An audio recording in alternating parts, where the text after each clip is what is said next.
Hey, let's get right into this. I'm your boy, the Wolfhound. Welcome back to Analog Man Podcast. And this episode is Wes Huff on Canadian Apologetics or Apologetics Canada. You know, Wes Huff's a Canadian. I'm not as busy as Wes. No, well, I had a Christmas. I don't know anything about these two guys. I guess he kind of knows them, and he's Canadian, so that makes sense. This break, and break is in scare quotes because I did no braking. It was all gas, no brake, which, we'll get into how crazy it's been, but it's all good stuff. God's moving and doing things despite all of our inadequacies. And boy, oh boy, do I have a lot of those. So it's, Yeah. yeah. The God thing is that good. was crazy that we talked about, and maybe, I've already talked about this probably before, but before this whole Billy Carson, Joe Rogan craziness, we were already busy. Our schedules were already jam-packed with Apologetics Canada amongst all of us. Well, I made a video just last week where I just kind of responded because I, no word of a lie, have gotten hundreds of debate. Yeah, so I covered his response in that video, and I got a lot of comments about that, and that's kind of why I'm going over there.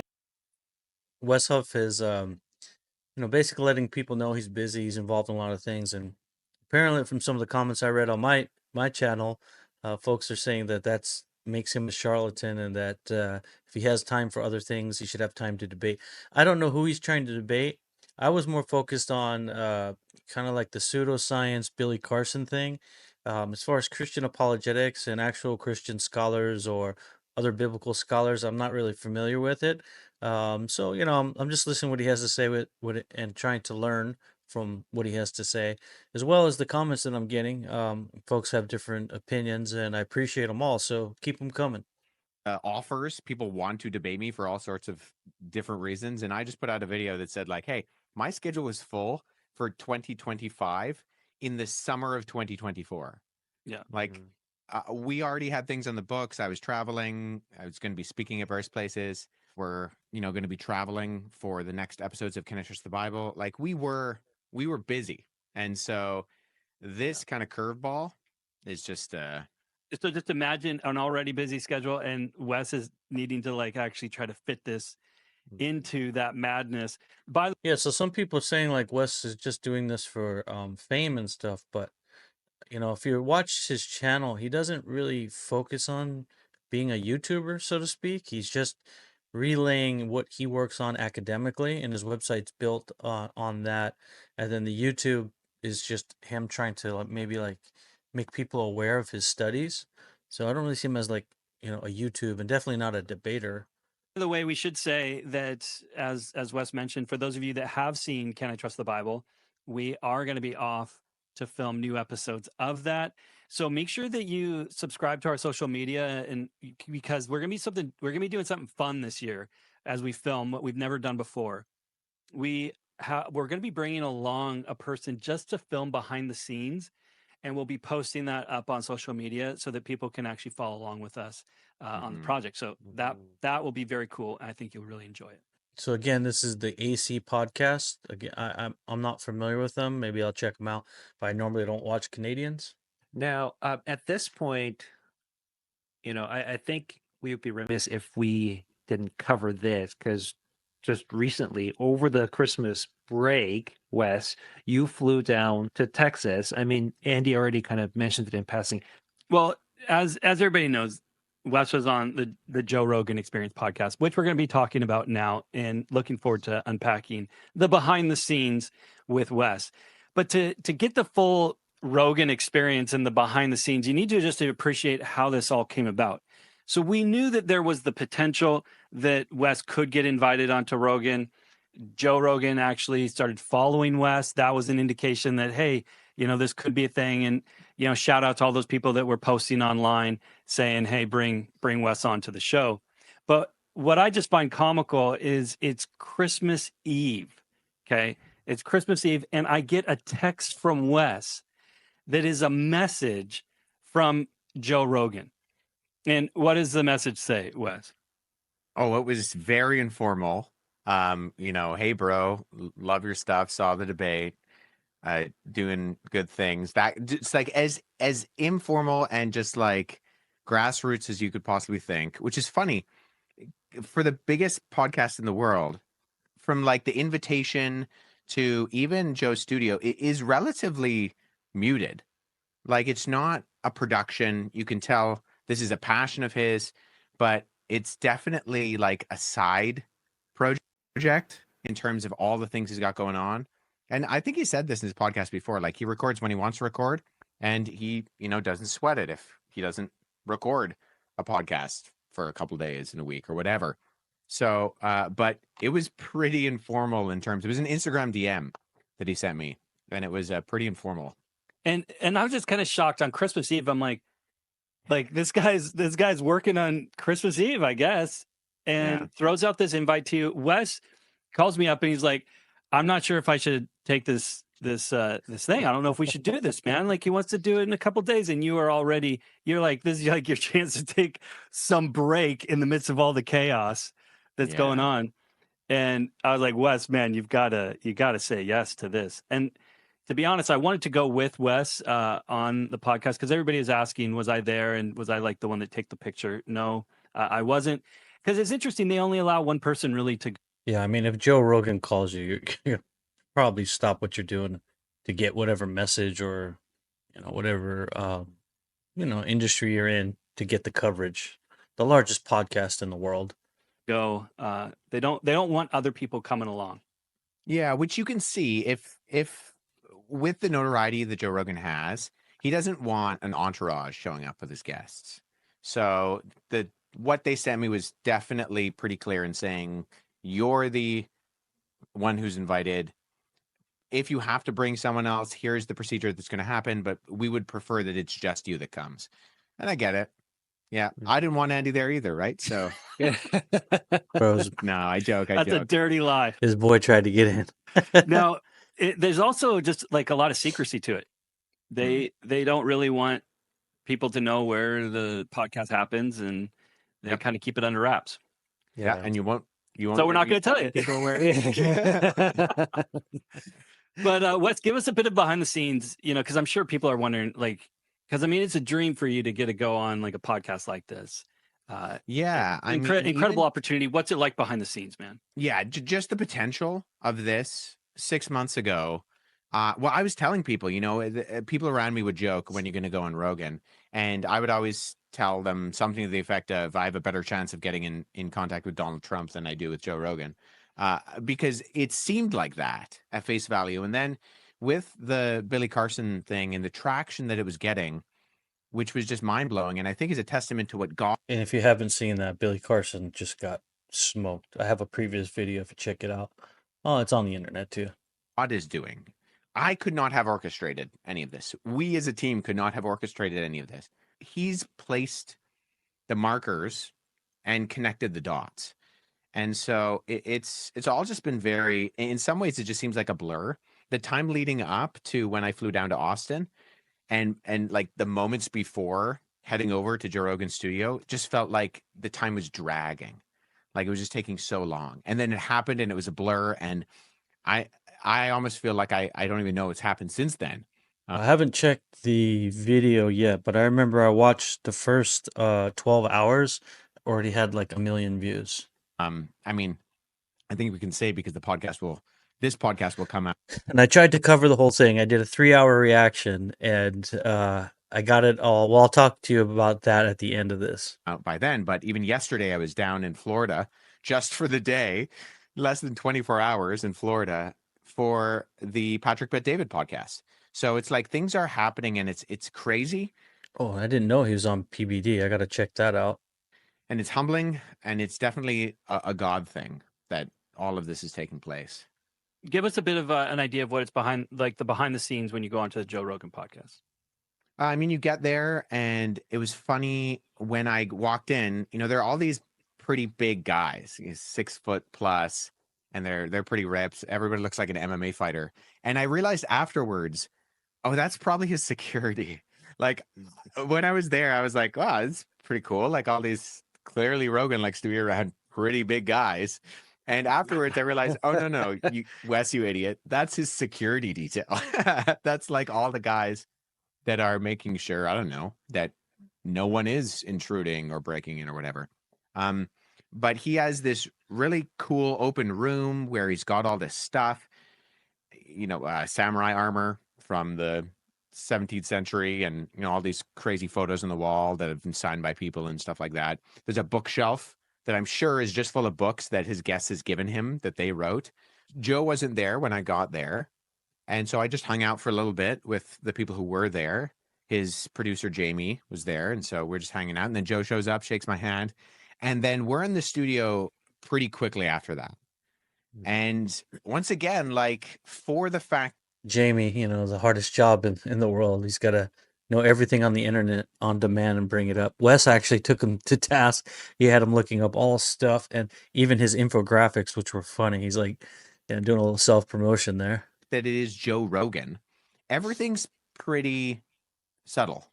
Like, the studio is not necessarily, it's a nice studio, obviously. The equipment is top of the line, but it's not hugely flashy. It looks like something that could be put together by pretty much anyone. And I think that testifies to the fact that Joe is not trying to be the biggest podcast in the world necessarily. It's just kind of, that's what happened because of all the things that he's done leading up to this and the kind of traction that's got. Wes, I think that's part of actually the attraction of the Joe Rogan podcast is it's down to earth. And he's somebody that's very relatable to the average person. Yeah, I think that's true. I think it's, even the long form content, it's just a conversation. Yeah. It was, I thought it was noteworthy that back in October, I had an interview with another podcaster, Julian Dory, down in New York. And I really appreciated Julian's ability to be an interviewer.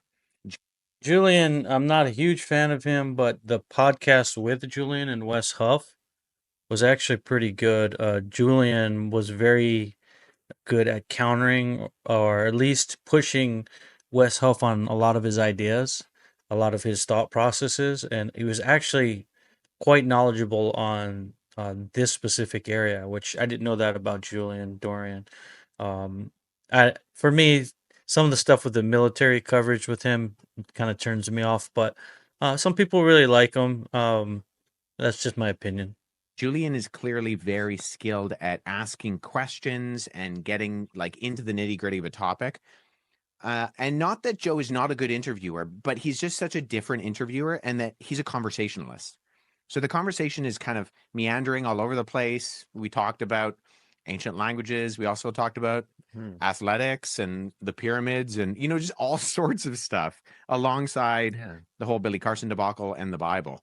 But it was, it's just, there's a level of authenticity, I think, to Joe that resonates with people. Well, and he's genuinely curious, which is interesting because I think you were telling me Glenn Scrivener put together a compilation of all the wows that Joe said throughout the podcast, which I definitely took note of. But it was interesting to me because I was just thinking, man, here's a guy who just really enjoys. That's funny because that's what what I put on my thumbnail. Wow. I didn't do that on purpose. Maybe it was subliminal from watching the full podcast. Learning and asking questions. I mean, I think that's what makes him such a good conversationalist. Yeah. And he's a fantastic listener. I mean, I went into just watching the podcast I don't really watch his stuff all that much, and maybe I'll see clips here and there, but I've never watched the full thing. And I did that only because you were on there. But watching the whole thing gave me a very different kind of view of the kind of guy that Joe is. Really down to earth. You're right. Fantastic listener. Yeah, lots of wows. What stood out to me was just even there were some awkward pauses and things like that in there. He just left them in there, and it's right. It's a long, chill conversation. Yeah, and he said that he'd watched close to 24 or 20 hours of my content, and from the conversation, I believed him. I think he had, and even our conversation before and after, I think he does do that kind of due diligence with his guest to try to get, into their brain and be able to have that conversation that is very, something that people would want to listen to.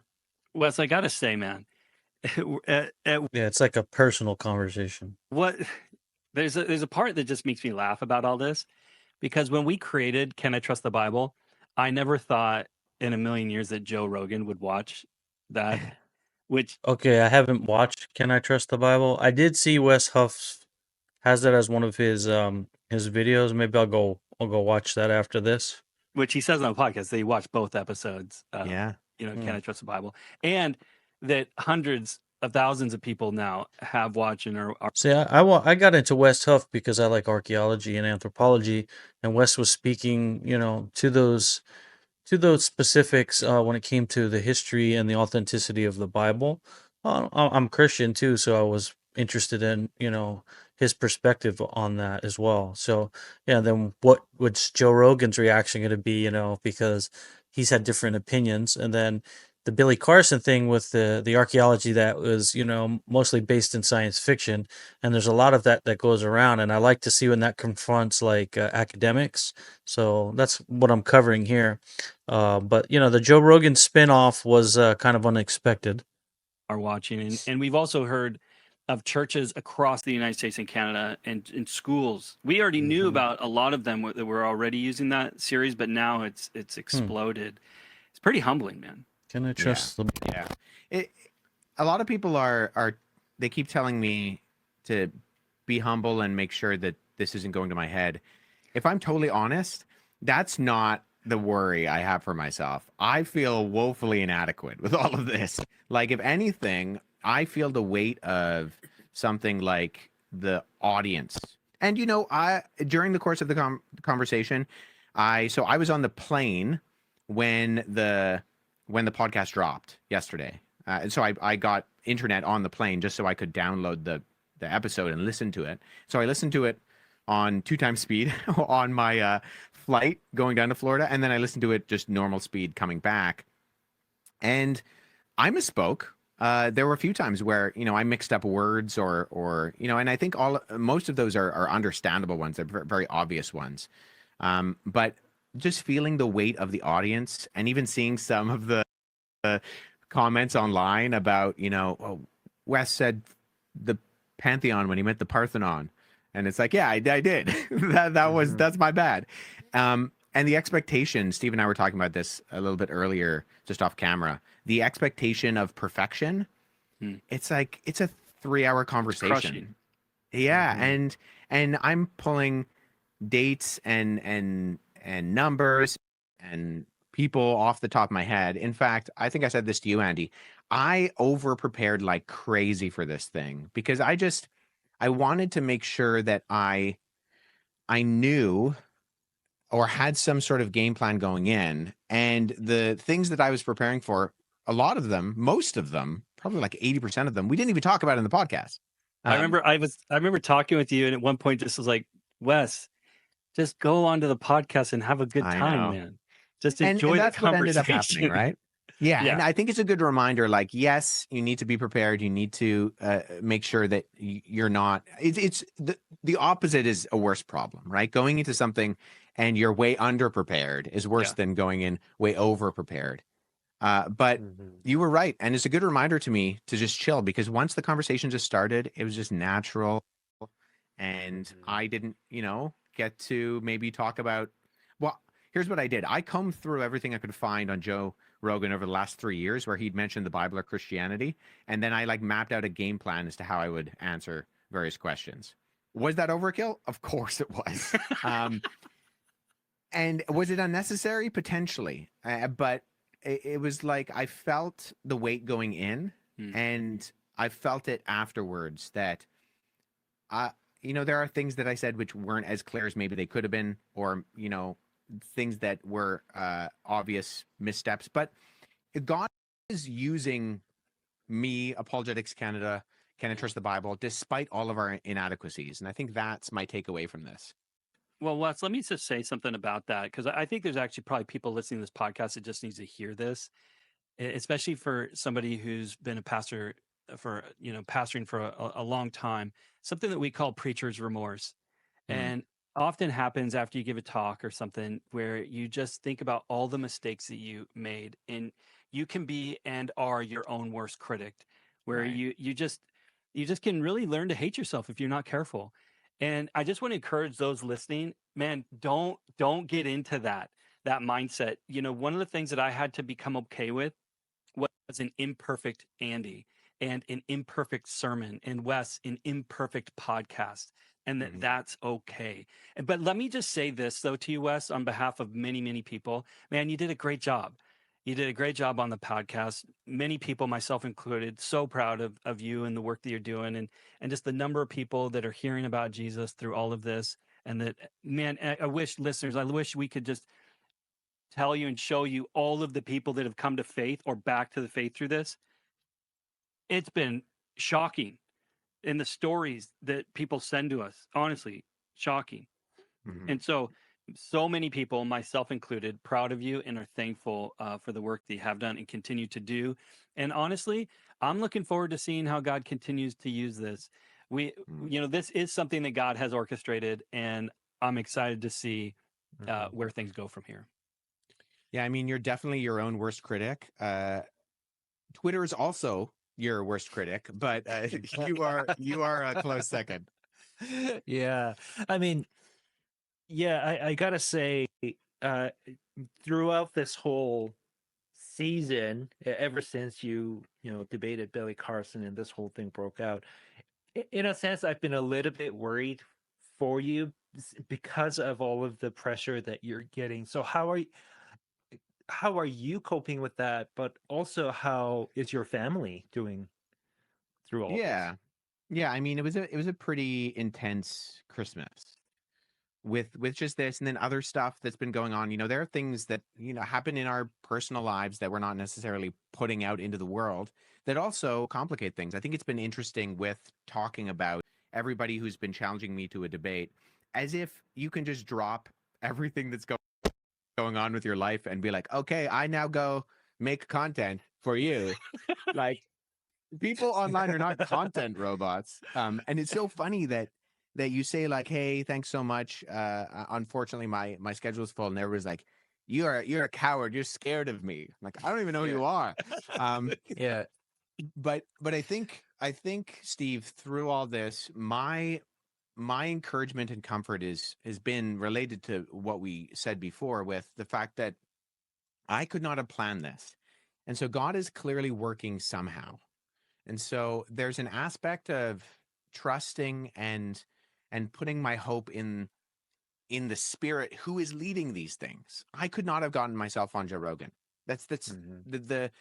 the progress of going from being asked to do an interaction with Billy Carson, to Billy Carson trying to suppress that, to Billy Carson, you know, attempting to sue me, to Joe Rogan getting wind of that, and then Joe Rogan reaching out on Christmas Eve for me to fly down within a matter of days to record.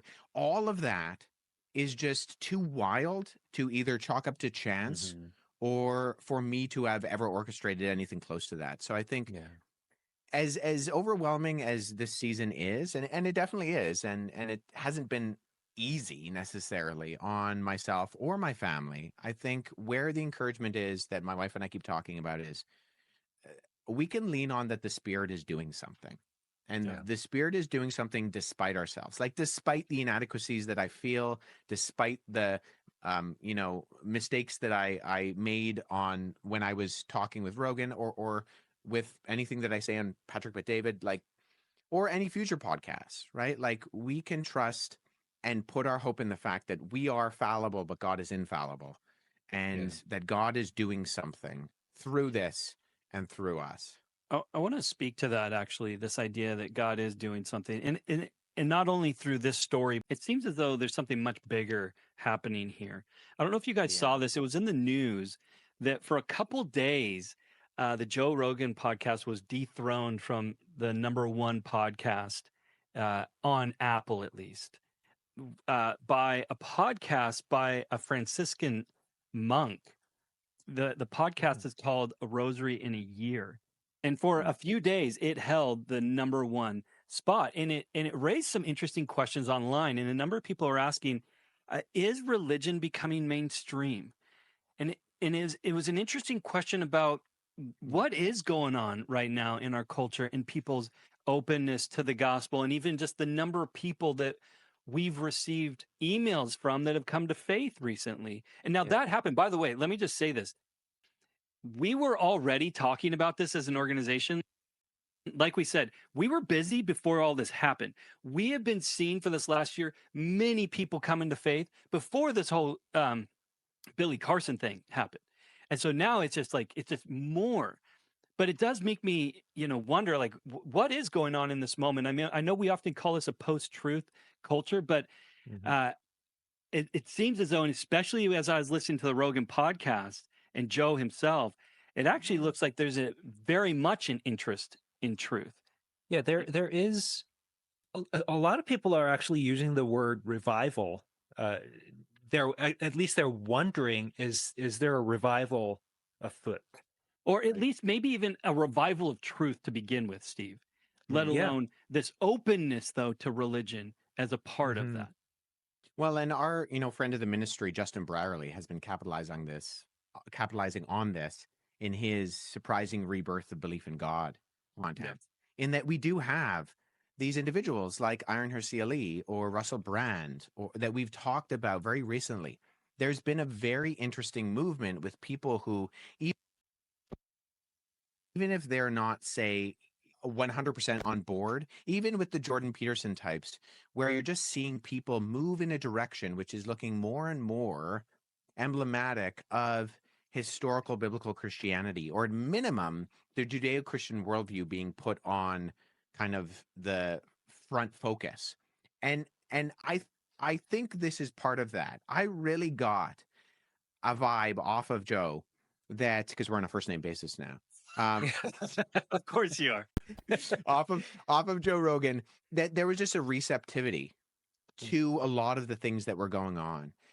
Not that I expected there to be a hostility or for him to push back, but I was actually genuinely both surprised and encouraged by the fact that I got the complete opposite. I got actually a lot of reception to what I was saying when we were talking before, and he was kind of talking about some of the stuff that he'd been looking online that I had done and that we as Apologetics Canada had done. I feel like there's something going on behind the scenes in the world with these people who have these influential platforms, that God is doing something in our world to really shake it up for the kingdom. Yeah. Do you guys think maybe, at least in the West, right, in North America, Europe, I don't know what things are like in Central and South Americas, but I mean, let's just say the West in general.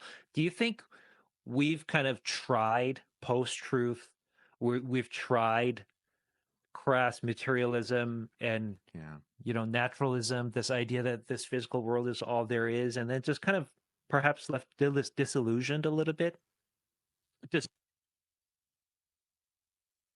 Disillusioned a lot.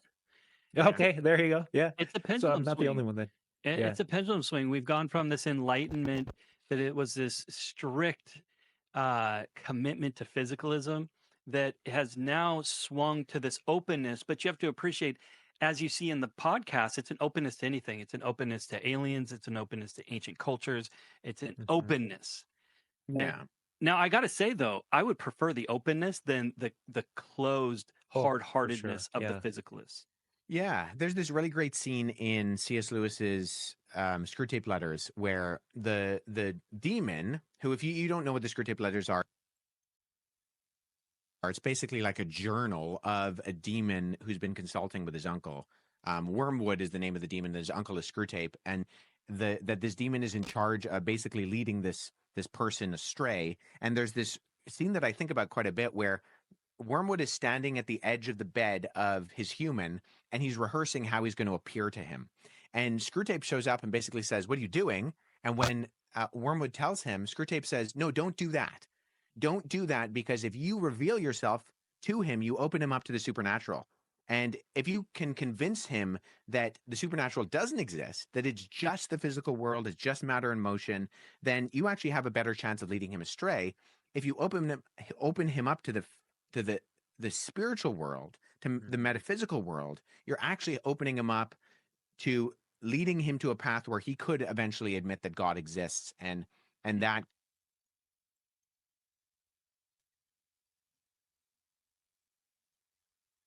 could be an inroad to the enemy. In this case, the enemy of the demons is God. And I think that's what we're seeing a lot more, is that we've talked about this on the podcast quite a bit, the three of us, and over the last couple of years, where you have this planting of the seeds of the new atheism, and the tree grows, and the tree is rotten, and the fruit is disgusting. Which, by the way, people did you not find realize- that interesting with Joe? He had basically that sort of repulsion to atheism on the show, which I thought was very fascinating. Yeah, and I think that's a switch, because if you go way back in his episodes, like 5, 6, 7 years ago, he's I don't know if he would describe himself as an atheist per se, but he's definitely far more closed-minded to the Bible and Christianity, and his critiques were a lot less kind of open-minded in a good way. I think it was G.K. Chesterton said that the point of having an open mind is that you close it on something that's solid to prevent your brain from falling out. But I feel like Joe is moving in a particular direction, and I think we're seeing that, and we're seeing that a lot more in our world, and that's why, like you said, Andy, we're seeing more of the new age stuff. But I actually think that people are also coming to realize that itself too is fruitless. By the way, Steve's doing his PhD work in Chesterton, so fact check Wes on that one. Yeah, fact check me. Yeah, I'm gonna look that up and make sure that's actually what. Because I mean, I'll just say this quick. Okay, bit. so you clearly haven't read that one yet. No, not yet. Although I've heard that one, but the most. I'll just say this quick bit. The most oft quoted thing by him is actually one that he's never said. So we kind of have to kind of double check. But I'll do that fact check for you later. Let me bring. Yeah, let I me found bring. it. Oh, did you? Yeah, Wes an is going to open fact mind. check himself. I'm fact checking myself. An open mind is like an open mouth. And I tend to agree. No one would think of boasting that they had a perpetually open mouth, but the results are similar with both the open mind and the open mouth. Merely having an open mind is nothing. The object of opening the mind, as the opening of the mouth, is to shut it on something that is solid. What's the first thing you do in the morning? And I can tell you what not to do. Do not start your morning with coffee, and do not start. Yeah, that does. I like the way you Chesterton. said it better, Wes. I know, right? Yeah. Quote unquote Wes Huff. Let's attribute it to me. Now, hey, let's just talk as with the remaining time that we have here. We don't got a lot more time, but I want to talk about what was said on the Rogan podcast. One of the things that Joe brought up that I thought was interesting was, if Jesus had come back now, who would believe? I mean, the skepticism these days is at an all-time high, which is kind of interesting. That at the one hand, people are open, but yet at the same time, there's an incredible skepticism because we don't know what's true and what's not true. And Joe even was talking about this. Somebody can say that they've studied various languages and that they know lots on a given subject, but how do I know that they actually know that? Or these days, how do I know that this isn't just an AI chatbot or generated image? It's interesting you bring that up, because just off the recording, Wes and I were talking about just that issue where Wes himself has received a lot of skepticism regarding going Apologetics on. Canada did. How many people reached out to us and said, "Is this image of Wes and Joe real?" Yeah.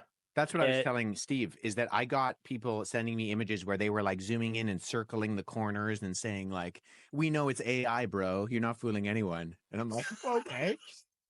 It was like, why? What would be the point of me making that AI image if the podcast didn't eventually come out? Like, you're wasting your time. That's one of the crazy things about skepticism. I mean, even though you've been on the Joe Rogan podcast, they could still think that it was a hoax. I mean, you could come up with any sort of, reason not to believe or whatever. But that's the challenge, right? Of this balance between openness and skepticism, which I think that Joe really hit. There was an interesting question of belief. How do I know? But here's something I just want to say with regards to that. I'm curious if you had anything more you wanted to say, Wes, is that a lot of people assume that people in the past just believed miracles, willy-nilly sort of idea. But when you read the Gospels, that's not what you see. What you see is actually a healthy skepticism. You even see this with the disciple Thomas as an example. He's like, hey, I actually want to see. I want to see these scars for myself. I want, this like this openness to believe, but realizing that this is a miracle, and it's a crazy miracle to boot. That I need some proof if I'm going to believe in this. You see this over and over again in the Gospels. Like, they realize these things don't just happen, and we need good reason to believe it's true. Yeah, that's a good point. And we brought that up when we talked about the nativity story a couple of weeks ago, that like Mary's objection, in fact, both Mary and is Zachariah, when they're told they're going to have a son, their pushback on the angel, both of them have basically a medical objection. I know how babies are made. I did not go through that. I cannot be pregnant, right? And Zachariah is like, my wife is really old. We know how natural clocks, in terms of someone's ability to have a child, works. How can this be, right? But both of their responses are, how can this be? And it's a scientific objection. And even though I think there's something to say about the fact that the ancient world was much more open to the supernatural, they weren't stupid and they weren't gullible. And they did, and this is especially clear when you read the Gnostic and Apocryphal Gospels, is when the early church is talking about the canon of Scripture, one of the things they're looking for is obvious embellishment, because they know that certain things are just, they're too crazy to be true. And like you said, Andy, Thomas is like, hey, I know dead people don't rise from the dead. So unless Jesus walks into this room, spoiler alert, then he does it. But unless Jesus walks into the room, I'm not going to believe. And you see that when the early church looks at some of these stories and they see the embellishment and the craziness to them. And then they look back at the Gospels, and the Gospels are actually far more matter of fact in their miracle stories than some of these later apocryphal and hagiographical stories. And the Gospels, I mean, you mentioned, Andy, doubting Thomas from the Gospel of John, but I can also think of other Gospels where there is an element of the skepticism, right? Yeah. Jesus appears just before he issues the Great Commission at the end of the Gospel of Matthew. It says that some doubted. Luke actually goes out of his way to tell people Jesus was there, flesh and blood. So he appears to the disciples, peace be with you, and he asks for food, and he's eating. And the disciples are watching. There's an element of, this is hard to believe. This sort of thing does not happen. Even in Mark, as short as the ending might be, there's an element of like the women don't know what to do with this, right? And so I think the Gospels themselves have an element of, there is this sort of, this doesn't happen. Wes, what in the conversation, this over 3-hour conversation that you had with Joe, what is there anything that you would want to highlight, or any piece that you wish you could have gone deeper on?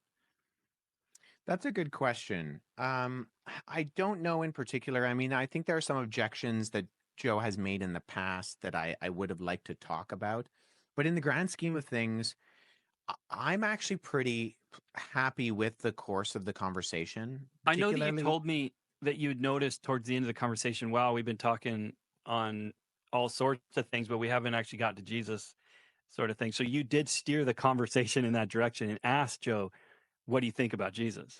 Yeah, I would really encourage people, if it's a long podcast, totally get that, but stick through, because I think the ending, the last hour or so, is actually where we get in the meat and potatoes of what's going on. I even saw comments on YouTube where people are saying, that last hour, I wish you could do a whole nother podcast just on that last. Yeah, I was really surprised, and in a positive way, that Joe was so skeptical about atheism, that Joe was so open to miracles being a reality. I mean, he even said, he brought it up, not me, that if nothing became everything at the beginning of the universe, then why are all these other miracles impossible? Like, why would you be so skeptical when scientists themselves, hardened atheists, will ascribe to the Big Bang, but then when, Jesus walks on water, you're like, well, that's impossible. Like, excuse me, nothing became everything, but walking on water is impossible. So And I really found that interesting. And that's why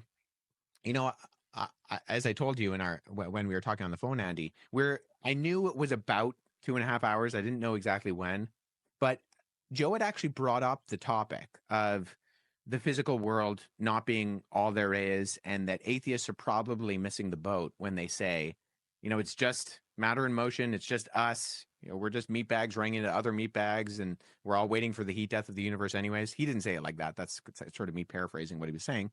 And that when you die, there's nothing, and how stupid that is. And I saw that opening and thought, okay, in light of that, in light of this metaphysical door that you're opening yourself up to, what do you think of Jesus? Because Jesus is the center point of history, both physically in that God became flesh and made his dwelling among us, and also spiritually in that he rose from the dead and now exists in a physical state, but in what it could be described as an alternate universe, right? In glory. And what do you think of that?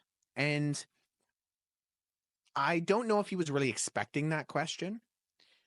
And he kind of, his answer kind of went a little bit all over the place. But even then, what encouraged me about that is that he's clearly thinking about these things and is open to formulating an opinion in that the kind of...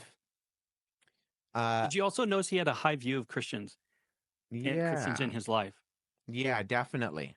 Definitely. And I think that goes a long way. And I think that should be encouraging to us as Christians, that your life matters. You're not saved by your good works, but you're saved for good works. And those good works don't go unnoticed to the people around you. And just the fact that Joe, when he answered this question, what do you think about Jesus? It was kind of like, well, I don't really know. Some people say this, some people say that. It kind of reminded me of when Jesus is like, who do you say that I am? And his disciples are like, well, some say you're a prophet and some say you're Elijah or Moses. And he's like, no, but who do you think I am? And I think the place where I would hope that Joe, as he's kind of formulating his ideas about this, comes to is ultimately the answer that Peter gives. You are the Christ, the Son of the Blessed One.